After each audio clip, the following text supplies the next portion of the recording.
Hey guys, hope you're doing well. I wanted to take a quick minute to talk about this amazing speech that Barack Obama delivered in Pennsylvania the other day. I guess it was Thursday. This really impressed me, and it's a reminder that Barack Obama is an amazing communicator.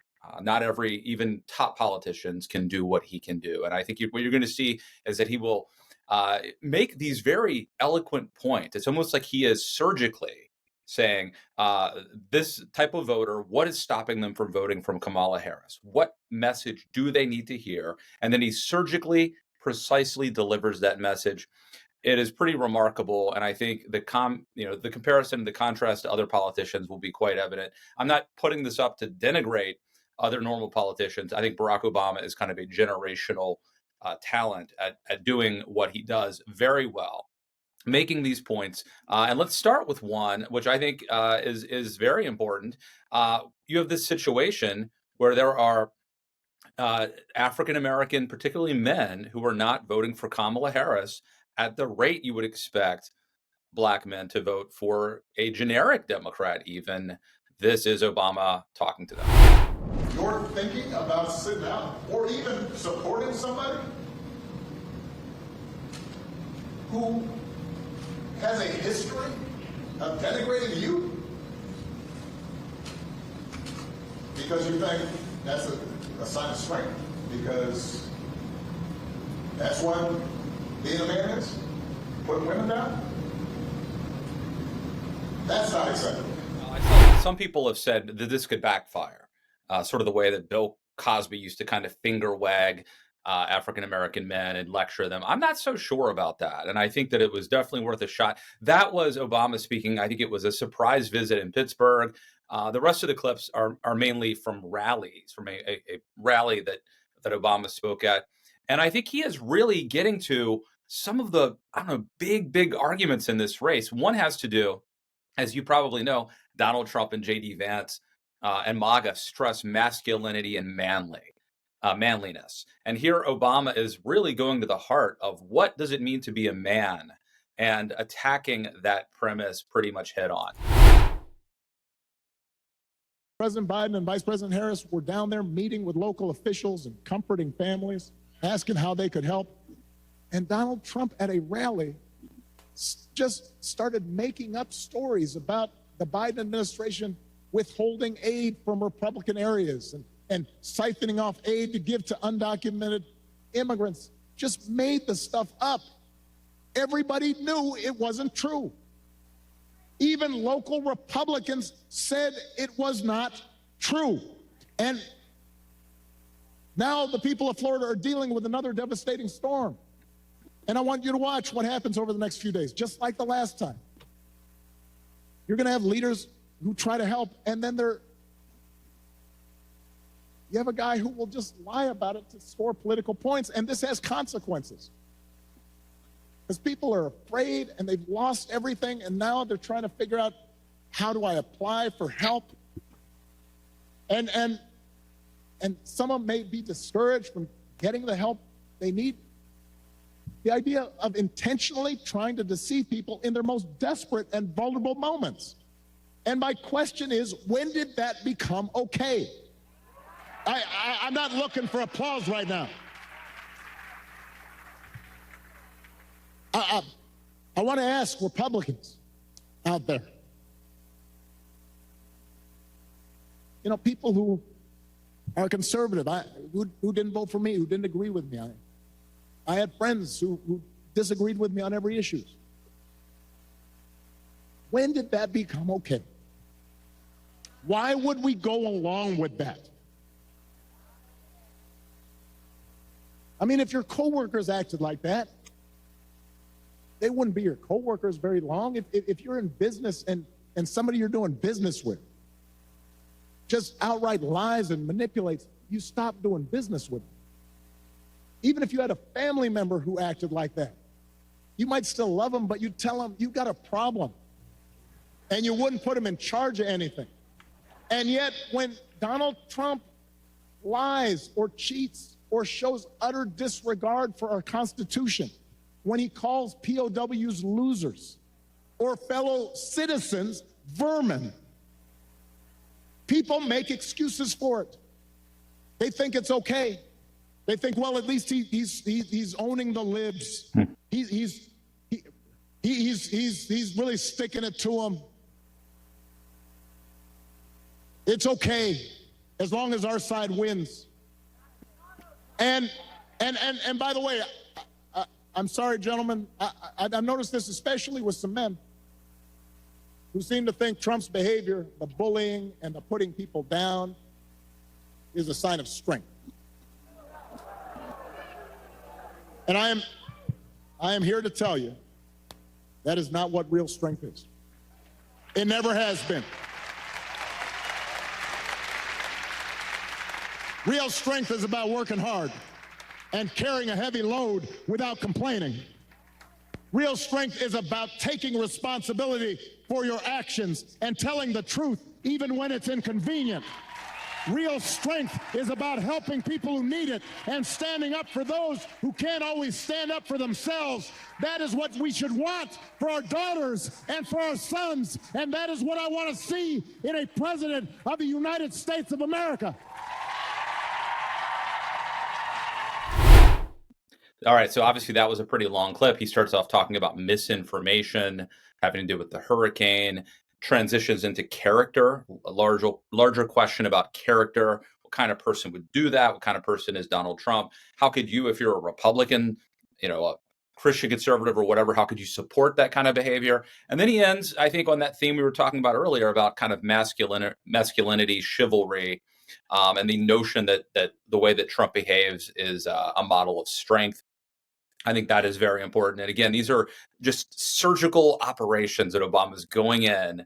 He knows some people like Trump because they think he's strong, but that's actually not true. And why is it that people who claim to be, moral values voters are supporting Trump? Let's needle, let's sort of like go in and poke around there and try to figure that out and maybe demonstrate that there's some cognitive dissonance happening, force people to grapple with the contrast, heighten the contrast even. So Obama is masterful at this. Honestly, I don't think there are very many politicians in America today, much less Democrats, who can do what he's doing. And he's actually making a pretty compelling case for Harris and for Walz. And let's talk about that. This is a shorter clip. Here he is kind of advocating for Tim Walz. She will have an outstanding partner in Governor Tim Walz. Tim is a veteran. He is a teacher. He's a coach. He's a hunter. He's been a great governor working with Democrats and Republicans to get stuff done. He can also take a vintage truck apart and put it back together again. You think Donald Trump can do that? For that matter, do you think Donald Trump has ever changed a tire in his life? I'm just trying to picture it. I had another clip. He asked if you think Trump has ever changed a diaper. I don't think he's ever changed a tire or a diaper. He's not into change, but Obama is all about change. Look, it's just he's injecting humor, mockery, but it's making some pretty important points and forcing people. You see, Obama here, this is kind of, I think, what might call a closing argument. He's really just, we've begun now. We're less than a month out from the election. And I think he should be doing this honestly every day. And I hope that Kamala Harris and Tim Walz can learn a little bit about politics from what he's doing. But this isn't just riling up the base. I think he is exciting the base by virtue of him being there and sort of the mockery. But he's also really needling people who are making, I think, an irrational choice, people who are conservative, maybe religious people who are supporting Trump. He's making them uncomfortable. This is in the same vein. Constant attempts to sell you stuff. Who does that? Selling you gold sneakers and $100,000 watch and most recently a Trump Bible. He wants you to buy the Word of God, Donald Trump edition. He got his name right there next to Matthew and Luke. I mean, You could not make this stuff up. If you saw it on Saturday Night Live, you'd say, well, no, that's going too far. No, he's doing that. So again, mockery, but it's a valid point. Trump is selling all sorts of weird stuff, and I think it just reinforces the notion that he's kind of a grifter. One of the other things, obviously, Barack Obama, there's this thing called the Affordable Care Act, aka Obamacare. And you might have wondered, should Obama speak out? Because Donald Trump and J.D. Vance have both sort of elided the fact that Trump tried to kill Obamacare. In fact, during the vice presidential debate, I think J.D. Vance said that Trump saved Obamacare. So here Obama is making fun of that. The other day, his running mate, J.D. Vance, you got to vote. The other day, his running mate had the nerve to say, Donald Trump salvaged the Affordable Care Act. I mean, Donald Trump spent his entire presidency trying to tear it down. And by the way, he couldn't even do that right. And now, 8 years after he was elected, when he was asked about what he was going to do, he says he's got concepts of a plan for how he'd replace it. Now, I want you all to think about this for a second. Let's say your boss gives you an assignment, a project. He says, I need this on Friday. And Friday comes around and he says, so, did you finish that project I asked for? And you say, well, I actually haven't started, but I have a concept of a plan. So I have to be honest, so for example, like when Obama was running against John McCain or Mitt Romney, that kind of thing really got under my skin. Partly because I think we had Obama fatigue at the time, and partly because I thought it wasn't really fair what Obama was trying to do, like to Mitt Romney, for example. But in the case of Trump, it's utterly fair. I mean, everything he's saying is perfectly rational, reasonable, and truthful. And we don't have Obama fatigue because he hasn't been out there so much. I like the dishes thing. The concept of doing the dishes is a good line. I think Democrats here are finally making some points. Again, it's a great time to do it. We're in the closing argument. People are already voting section or, era of this campaign. So Kamala Harris, we'll go away from Obama for a quick minute here. And Kamala Harris is sort of doing the same thing. Here she is in Arizona talking about when John McCain gave that thumbs down vote to overturn Obamacare. I'll never forget that night. So we're all standing in the chamber and we're waiting. And then, in the Senate chamber, there are these big wooden doors. And it was like out of a movie. The wooden doors broke open. And John McCain came walking into the well of the United States Senate and said, no, you don't. No, you don't. No, you don't.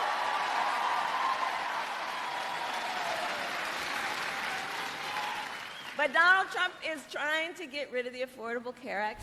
So, I think she certainly has a charm on display there. And I think that if you have Barack Obama out there kind of doing his style, hitting these points, and now we're starting to see this message replicated. So Obama's talking about how Trump tried to get rid of Obamacare. Kamala Harris is talking about it. I think it starts to sink in with people who aren't paying super close attention. So again, they should do this every single day in all the swing states and unleash Barack Obama.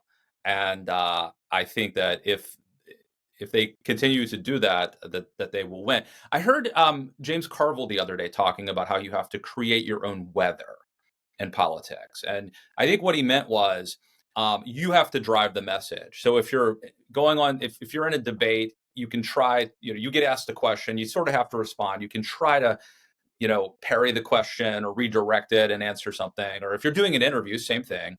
The interviewer asks the questions and kind of defines what the question's about. You have some leeway. You can dodge the question or whatever, or spin. But basically, the person asking the questions controls the agenda.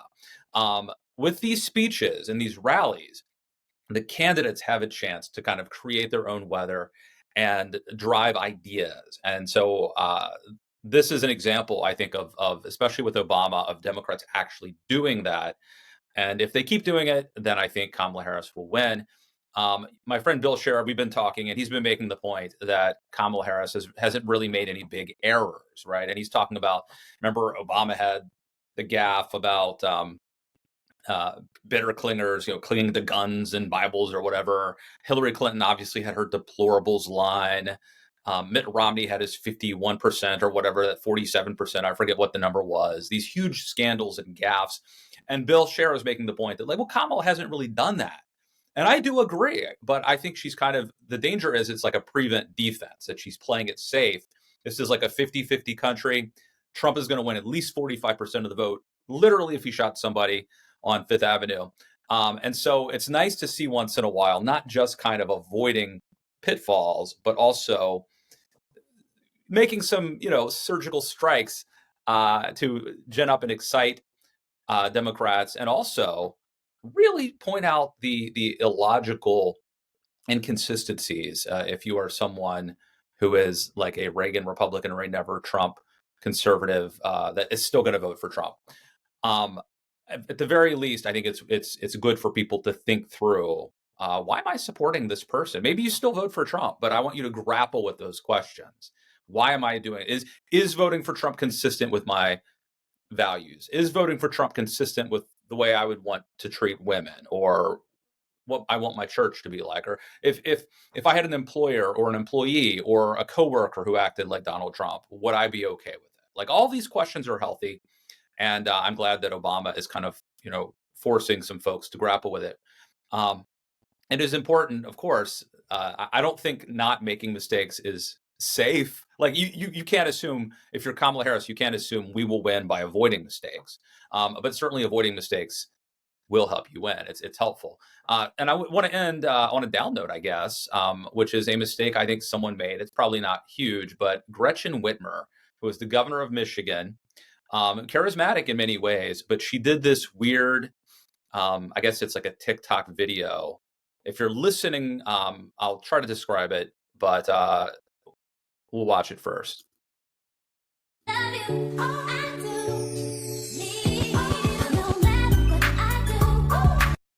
Okay, it's a quick video. So I think it's like a podcast host, someone who's probably famous to a lot of people, but not to me.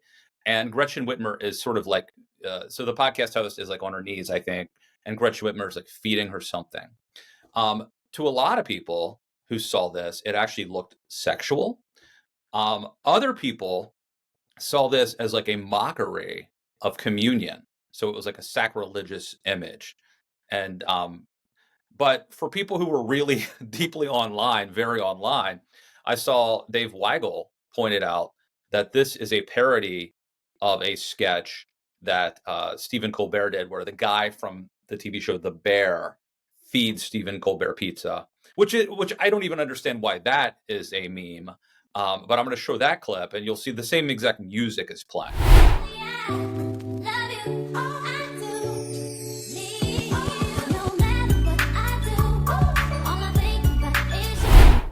Okay, so like maybe there's a larger joke that I'm just not getting, or maybe it's just not that funny. But basically, on Colbert, there was this bit that for some reason Gretchen Whitmer decided to try to replicate to be cute or to get clicks or whatever they do on TikTok. And I think it failed miserably. And this is the danger of being very online, trying to do parodies or memes that only even someone like me, I'm not 100 years old. I like work online every day. I was unaware of this meme. And I think the average person seeing this might think that it's, sacrilegious. There were certainly prominent Catholic Twitter handles who were pushing out this meme of Gretchen Whitmer saying that she's making fun of communion. And it's just not helpful. It's not helpful to Kamala Harris if you care about that. And so I would just urge people like Gretchen Whitmer to, like, okay, maybe you want to be famous, maybe you want to be a celebrity, you want to get clicks or whatever. If you want Kamala Harris to win, maybe take a little break from that. All you have to do is wait like 28 days or however long it is, and then you can go back to memeing. So anyway, I think I've accurately described this, but maybe I got it completely wrong too. Let me know if I did in the comments. Again, I'd encourage you to watch that entire Barack Obama speech. I played some clips. Some of them were quite long. Some of them were pretty short, but it's not meant to disparage other political candidates who are pretty much, still pros, but it is to show that Barack Obama, I think, is kind of in a league by himself. The only other person that I could think of who was similar is Bill Clinton. And by the way, as you know, I'm like a big Reagan fan, but I think Reagan spoke more sort of, and Obama can do this too, but maybe like more soaring rhetoric from time, a little more poetic, especially the speeches that Peggy Noonan wrote. But when it comes to just being on the stump and making fun of people and hitting these points, these very kind of specific surgical strikes, I think it was Obama and Bill Clinton are the two best that I've seen at it. But I'd love to hear what you think. Let us know in the comments. If you like this show, please go to patreon.com/Matt Lewis. And we will be back certainly next week and in the coming weeks as we approach this election, hoping to turn out lots of good stuff. Thank you for all you do, and we'll see you soon.